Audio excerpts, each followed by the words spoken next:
The rain hadn't stopped for 36 hours. What had started as a routine river crossing turned into a nightmare by dusk. The current swelled without warning, brown water roaring between the cliffs like a living thing. The temporary bridge the Marines had used only hours earlier was gone, ripped apart and swallowed downstream. 280 Marines now stood stranded on the wrong side of the river. Comms were unstable. Satellite interference flickered in and out. Extraction birds couldn't land in the narrow valley. And worse, enemy movement had been detected on the ridgelines above. They weren't just cut off. They were exposed. Perimeter. Lock it down. The battalion commander shouted over the wind. Marines scrambled into position, boots sinking into wet earth, rifles raised toward the high ground. The river behind them thundered violently, eliminating any chance of retreat. Mud clung to uniforms. Rain mixed with sweat and tension. Then the first shot rang out from the cliffs. Crack. A Marine dropped behind cover, shouting coordinates. Return fire erupted instantly, muzzle flashes cutting through the gray haze. Snipers on the ridge. Someone yelled. Within minutes, the valley became a kill zone. Rounds snapped overhead. Rock fragments shattered. The Marines were trained for chaos, but this wasn't a fair fight. High ground. Limited mobility. No extraction window. And then came the worst call a medic can hear. Corpsman up. We've got wounded. She was already moving before the words finished. Sergeant Elena Ramirez, combat medic attached to the unit, sprinted low across the mud, medical pack bouncing against her back. Bullets tore into the ground around her, spraying dirt and water into the air. Stay down, someone shouted. She didn't. A Marine lay near a broken supply crate, clutching his side. Blood soaked through his glove. Another was pinned behind a rock, leg twisted unnaturally. The enemy fire wasn't random. It was calculated. They were targeting movement. Ramirez slid behind cover, immediately assessing the first casualty.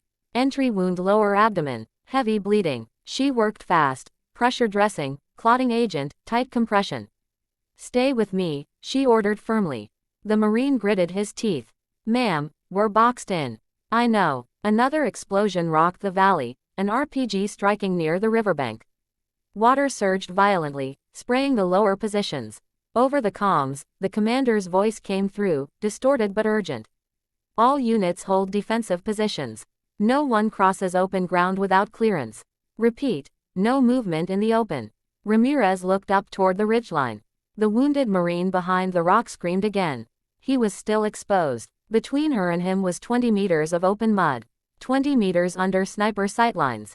Another shot cracked, inches from her position. A lieutenant crawled beside her. Medic, stay put. We can't lose you too. She checked her patient's pulse. Weak but holding. Then she looked toward the second Marine. If he didn't receive treatment soon, he wouldn't make it. The lieutenant grabbed her arm. That's a kill lane. Her jaw tightened. I know, she said quietly. The rain slowed slightly, but the enemy fire didn't. The ridgeline flashes were methodical, one shooter suppressing, another watching for movement. She calculated quickly. Wind direction, enemy rhythm, time between shots. The Marine behind the rock was fading fast. She adjusted her helmet, tightened the straps on her medical pack. Then she stood. Ramirez, don't. She ran. Not wildly, not blindly. Low, fast, precise. A shot cracked behind her, too late. Mud splashed up around her boots. Another round struck inches from her left side. She didn't break stride. She slid behind the wounded Marine's cover, pulling him flat against the rock. His leg was worse than she expected, deep laceration, heavy arterial bleeding. Hey, stay with me, she ordered again, already working. Tourniquet, tight, secure. He screamed once, then nodded weakly. Above them, gunfire intensified. The enemy had noticed the movement. Back at the main line, Marines increased suppressive fire, trying to buy her seconds. Over comms, the commander's voice was tense. Who authorized that movement? No one answered. Because everyone knew. She hadn't waited for authorization. She finished stabilizing the second casualty and glanced toward the river. Water levels were still rising. Positions were eroding. The unit wasn't just under fire. They were running out of ground. Ramirez keyed her radio calmly. 2 stabilized. Both critical but transportable. Static answered first. Then, negative on movement. Kill zone active. She looked at the open mud between her and the main formation. She had crossed it once. She would have to cross it again, this time dragging a wounded Marine. Above, another sniper round struck the rock inches above her helmet. The lieutenant's earlier words echoed in her mind. That's a kill lane. But she didn't see a kill lane. She saw 280 Marines trapped between a rising river and enemy fire. And if someone didn't start breaking the impossible, none of them were getting out. She tightened her grip on the wounded Marine's vest. On my count, she said firmly. Gunfire roared overhead, and the valley held its breath. Gunfire ripped across the valley in relentless bursts. The enemy on the ridgeline had adjusted quickly. Any movement below drew immediate fire. The river behind the Marines continued to swell, muddy water clawing higher against the banks, cutting off even the illusion of retreat. Sergeant Elena Ramirez pressed herself against the rock, one wounded Marine stabilized at her side, the other 20 meters behind her original position. Both needed extraction. Both would die if left exposed. Her radio crackled. Ramirez, hold position. We're working alternate routes, the commander's voice ordered, strained but controlled.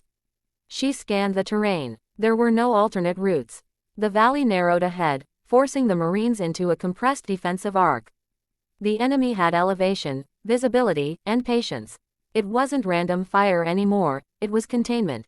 She exhaled slowly, calculating. Wind direction had shifted slightly. The sniper rhythm wasn't perfect. They were firing in overlapping intervals, but not synchronized. There was a 3-second window between the suppressive shooter and the spotter's correction shot. 3 seconds. Not enough to stand, but enough to move. She turned to the wounded Marine beside her. Can you grip my vest? He nodded weakly. She secured his arm across her shoulder, tightened the tourniquet once more, then keyed her radio. Requesting coordinated suppressive fire on ridge, grid marker 3. There was hesitation on the line.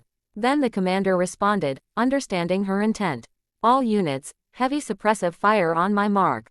A deep breath. Mark. The valley exploded. Dozens of rifles opened up at once, controlled bursts aimed at muzzle flashes on the cliffs. Dust and stone fragments erupted from the ridgeline. The enemy fire stuttered, just for a moment. Ramirez moved. Low, fast, controlled, dragging the wounded Marine through mud that clung like cement. Bullets snapped overhead again, enemy shooters recovering quickly. A round struck near her boot, spraying wet earth into her face. She didn't stop. 10 meters. 15. A Marine from the defensive line lunged forward, grabbing the wounded soldier's other arm and pulling hard. They tumbled behind cover as another round struck where they had just been. Got him, someone shouted. No relief. There was still another casualty. Ramirez didn't wait. Before anyone could grab her again, she pivoted and sprinted back into the open kill zone. Ramirez, negative, fall back, the lieutenant yelled. Too late. She reached the first wounded Marine, the abdominal injury, who was beginning to fade. His pulse was weaker now. The suppressive fire from her unit intensified, but ammunition wasn't unlimited. They couldn't keep this pace for long. She checked the river quickly. Water had breached part of their lower defensive position. 2 Marines were relocating gear to higher ground. Time was collapsing. She secured the wounded Marine to a drag strap, keeping his torso elevated to control bleeding. Another sniper round cracked, this one closer. The enemy had adjusted again. She keyed her radio calmly despite the chaos. Smoke out, North Ridge. A Marine immediately deployed a smoke grenade. Thick gray clouds billowed upward, obscuring partial visibility from the cliffs. Not perfect cover, but distortion. She pulled. Every step felt like dragging weight through wet concrete. Her arms burned. Her boots slipped. A bullet tore through the smoke, striking a rock inches away. She kept moving. Halfway back, the suppressive fire from her unit began to thin, magazines running dry. Ramirez, now, someone yelled. She used the last of her strength to push forward. Hands reached out from behind sandbags, grabbing the wounded Marine and pulling him into safety. The moment she crossed the defensive line, a sniper round struck directly where she had been seconds earlier. Silence didn't follow, but something shifted. The commander moved beside her, crouching low. You disobeyed direct hold orders, he said evenly. She removed her helmet briefly, wiping mud from her eyes. Yes, sir. He studied her for a second, then glanced at the 2 stabilized Marines now being secured for possible evacuation. Both alive because of you. She didn't answer. Across the valley, enemy fire began to decrease. Their containment strategy had failed. They hadn't expected aggressive retrieval under sustained suppressive response. Ramirez looked toward the river again. Water levels were critical now. If they stayed pinned much longer, the river would complete what the enemy started. She leaned toward the commander. They're forcing us against the water. If we stay defensive, we lose ground. His jaw tightened. He already knew. You suggesting we advance? He asked. I'm suggesting we break their line before the river breaks ours. Around them, Marines reloaded, repositioned, eyes sharp again. The earlier fear had transformed. Not recklessness. Resolve. The commander keyed his radio.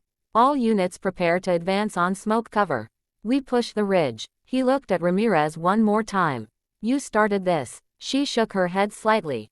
No, sir. Gunfire erupted again as smoke thickened across the valley. I'm just making sure they get home. And as 280 Marines prepared to move forward instead of waiting to be destroyed, one thing was clear. The kill zone had been breached. Not by orders, but by courage. Rain hammered the river like 1,000 fists, turning the brown water into a roaring wall between the stranded Marines and any hope of retreat. Smoke hung low over the shattered treeline, drifting in gray sheets across the mud-choked bank. The crack of distant gunfire had slowed to scattered pops, but the danger was far from over. 280 Marines, soaked, exhausted, running low on ammunition, were cut off with their backs to the flood-swollen current. And in the middle of that chaos, Lieutenant Aria Bennett made a decision that would change everything. She wasn't the ranking officer. She wasn't even infantry. She was a medic. But she was done watching them bleed. Air evac is grounded. The communications sergeant shouted over the storm. Birds can't get through this. Aria knelt beside a wounded corporal, pressing gauze against a shrapnel wound in his shoulder. Blood mixed with rainwater and slid between her fingers. Her mind raced. No helicopters. No boats. The river had swallowed the only bridge miles back. And across that narrow strip of open ground, the kill zone, the enemy had clear sightlines. The commanding captain crawled over, mud streaked across his face. We can hold until dawn, he said, though his eyes betrayed doubt. Reinforcements will push through. With what? Aria snapped before she could stop herself. She softened her tone. Sir, they're pinned. Hypothermia's setting in. We've got at least 30 critical. Another explosion rocked the bank upriver. Dirt sprayed down like rain. The captain looked toward the sound, jaw tight. Aria followed his gaze, and then she saw it.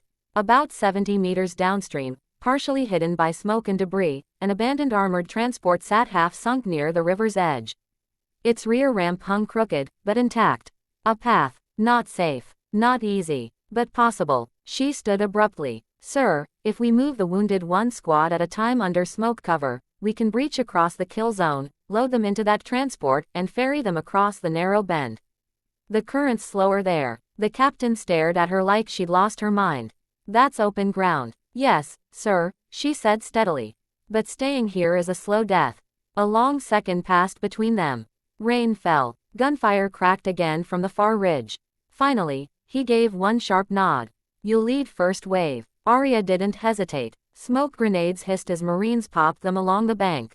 Gray clouds billowed outward, swallowing the shoreline in thick cover. The first group of wounded was lifted, arms over shoulders, stretchers gripped tight. Move, someone yelled. They ran. Bullets tore through smoke, snapping past ears. Mud sucked at boots. Aria felt the ground shudder as rounds struck too close. A Marine beside her stumbled, but she grabbed his vest and dragged him upright. Keep going, she shouted. They burst through the smoke near the transport. 2 Marines hauled open the jammed ramp while Aria ushered the wounded inside. The engine coughed when someone tried to start it. Come on, the driver muttered. Another round pinged against the armor. Then the engine roared to life. Cheers erupted inside the vehicle, but Aria wasn't celebrating. She turned back toward the smoke-covered shoreline. More were waiting. Go, she told the driver. Drop them and come back. You're not riding, he asked. She shook her head. Not until they're all across. The transport lurched forward into the shallow bend of the river, tires grinding against rock and mud. Water splashed high but didn't overtake it. Behind her, gunfire intensified. The enemy had adjusted. Aria sprinted back into the smoke. The second wave was harder. Visibility dropped as wind shifted the smoke unevenly. A mortar landed upriver, spraying debris. A young private froze halfway across the open stretch, eyes wide with panic. Arya reached him, grabbed his helmet. "Look at me," she yelled. "You move now, or you don't move again. Go." Something in her voice snapped him out of it. He ran. Back and forth she went. Each trip felt longer, each burst of gunfire closer. By the fourth run, her arms trembled from lifting bodies. Her uniform clung to her skin. She could barely hear over the pounding in her head. Then she saw him. The captain. He was down near the tree line, leg twisted unnaturally, trying to drag himself toward cover. Arya didn't think. She ran straight into the heaviest line of fire she'd faced all night. Bullets kicked up dirt around her boots. One tore through her sleeve, grazing her arm. She ignored the sting and dropped beside him. "Thought you said hold until dawn," she muttered, forcing a grin as she worked to secure a tourniquet. He tried to protest. "You shouldn't. Save it," she said. "You still owe me paperwork." With effort that burned through every muscle, she hauled him upright, slinging his arm over her shoulder. Step by step, half dragging, half carrying, she pushed toward the transport as smoke thinned dangerously. The engine returned just in time. Marines leapt out to help pull the captain inside. Arya collapsed briefly against the metal hull, chest heaving. "How many left?" someone asked. She counted in her head. Quick, focused. 16, she said. The final run was chaos. The enemy fire grew desperate, louder. Smoke was nearly gone. The river roared beside them as if daring them to fail. Arya moved with pure instinct now. Grab, lift, run, shield. One by one, the remaining Marines crossed the kill zone. Until only she and the last wounded lance corporal remained. He was barely conscious. Too heavy. Too far. Gunfire intensified. Arya took a breath, and lifted him anyway. The world narrowed to 10 steps. 9, 8. A round struck the transport's side inches from her head. 4, 3, 2. Strong hands reached out from the ramp and pulled them both inside. The transport surged forward as bullets struck behind them. Inside, soaked Marines stared at Arya in stunned silence. 280 had been cut off. 280 were now crossing the river alive. The captain, pale but conscious, met her eyes. "You breached the kill zone," he said quietly. Arya leaned back against the cold metal wall, rainwater dripping from her hair. "No, sir," she replied, breathless but steady. "We all did."